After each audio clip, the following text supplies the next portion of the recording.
Hey, it's Dr. Amanda with Straightsmile Solutions, straightsmilesolutions.com, and occasionally I have a doctor that I work with in my consulting practice with their Invisalign cases, and they keep having these really weird Clin checks, like unpredictable, and like, why are they doing this? They don't make sense, and they're just bad, like just bad. I have to do so much work to undo them, and then I feel like when I'm undoing them, I'm getting all these weird comments in the section, and I found out that they had like just piles and piles of preferences. I'm like, where did you get these preferences from? And they didn't want to tell me.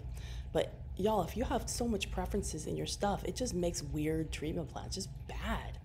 Don't put tons of preferences in. I don't care. And if you went to one of these engine courses, take the preferences out. It's so bad. Just learn to do it yourself. Because if you, every patient is different. You can't have the same rules for every patient. I mean, my preferences, I think all I have on it is please put full-size attachments on laterals if there's rotations at all. Please put attachments if there's extrusions on molars.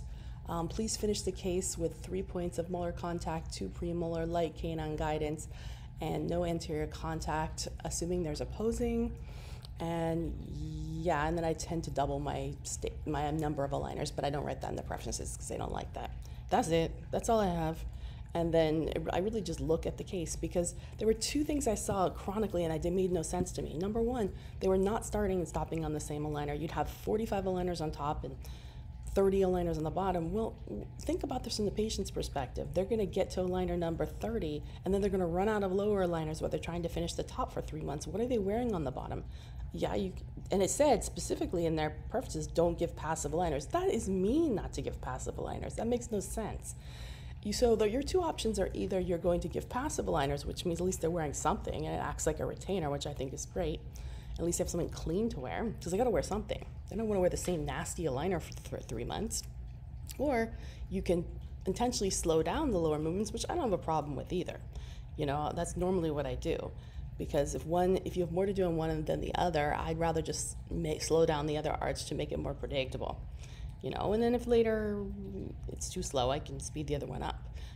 And the other thing that I had, like, never lock all the terminal molars, either the second molars and the third molars, never move them.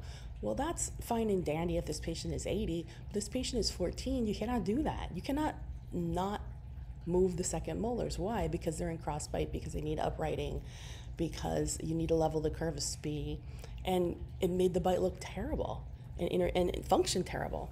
I mean, I was blown away by how bad these Clin checks were, in my clinical opinion. Maybe these courses teach you some good stuff, but the preferences I would dump.